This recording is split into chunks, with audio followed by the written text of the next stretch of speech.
Cleo, she died earlier that year. She died in like November. Yeah. And my dad wanted to get another cat. He was like, okay, let's get another cat. So we got Maud. And it was way too early. Like, I was so not over Cleo, our old cat. So I was just like crying all the time. But Maud was also really scared. And we got home and she went straight under my bed. And then I laid there with her. And she would not go anywhere unless I went there first. But I was still really upset because she was a new cat and we had our old cat. And I wasn't over the old cat. And so that was really rough because Maud just kept following me around and sleeping on my bed and not leaving me alone. But we ended up having a very good connection. She's very much my cat. And she still follows me everywhere. Like, I take a shower, she has to be there. Right outside the shower. Everywhere. If I make food, she has to be right there in the kitchen with me. It was very nice. At the end of grade 6, we had a picnic in High Park. And it was with our grade 6 class with people like Simon and all of those people. And it was from like 4 to 7. And we were all in this like park area. There were trees around, but it was a clearing. And we were all just like running around and playing and like falling all over each other. And it was really nice. We were just being kids and just playing and chasing each other. And we were all so tired. And it was really nice. And you felt really at home and really loved by everyone. It was so sweet. And a lot of people moved after grade 6 to different schools. So it was kind of our last big thing all together. Okay, wait. Okay, there was this one time we were at the park, the triage. It was like probably grade 7 or 8. We were walking. No, we weren't. Dude, I'm like... I was in the park. I can't sound angry. I was in the park with my friends Silas and Jera. And there were these middle-aged ladies that were kind of like looking at us. We were like, okay, whatever. And we kept like, we were like 12, 13. We were dicking around. We were doing our thing.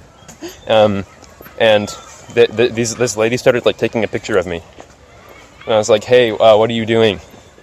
She was like, I'm taking a picture of you to report you to the authorities because you're being loud. And I said, okay. And I took up my phone and I started taking pictures of her. And she got really mad and she left the park and I never saw her again. And also I never got in trouble. I guess I can talk about donuts. Okay, so my friend Silas, through the grades of 6 to 8, used to always buy me food at Tim Hortons whenever we went, which was every day. We'd go and we'd buy Pokemon cards from the store that is now gone. And then we go to Tim Hortons and I always wasted all my money on Pokemon cards. So Silas would always like buy me a donut and like a coffee or something. And it was always cool. And I was like, I'll pay him back eventually. And I didn't. And I guess one day he just got like really mad at me. And he was like, you're always leeching off me. God, I hate you. And he like got really mad and he was like yelling at me in the Tim Hortons. And then he just stopped buying me food. And then I never paid him back. So there you go. Donuts. So like growing up, the Game Boy was a pretty big part of my life. Game Boy Advanced SP was my first Game Boy, folds. It's convenient to travel with. When I was smaller, I spent quite a bit of time in Indonesia just because my mom is Indonesian and my dad really enjoys Indonesia. So a 2-week trip turned into a month trip, turned into a 4-month trip, and turned into the better part of a year and a half. And in Indonesia, obviously Pokemon was quite a big thing as it is globally, but I mean in Asia they're a bit more wild with it. So there were a lot of like bootleg Pokemon games for sale in Indonesia because it's like just kind of a shady country as far as that goes.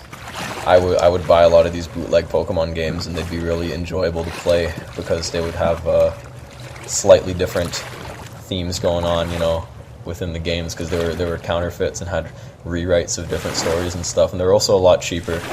So I had a lot of bootleg Pokemon games from Indonesia that I would play when we were in the car or back in the house in Indonesia. I used to have a house in Indonesia, and yeah, I mean it was a pretty good escape. The Game Boy Advanced SP, playing Pokemon on it, and it'll always be a special part of my life and a thing I devoted a lot of time to distract myself from the endeavors of life. When I was younger, I remember my grandpa always had a collection, I think he had like at least 10 collections. He had a stamp collection and a coin collection and a watch collection, but also a smaller collection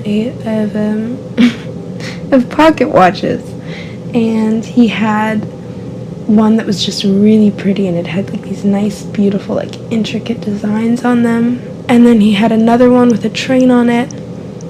And when I was younger, I picked out one to get for him, and it said #1 Grandpa. And I think I always kind of wanted them. Like, I thought they were super cool. He never used them. He would just keep them on display kind of near his desk. And I can remember walking up to him and seeing them behind him, and then we'd do like the Greek crossword puzzle, or he'd show me whatever he was working on, and it's just like nice little vivid memories,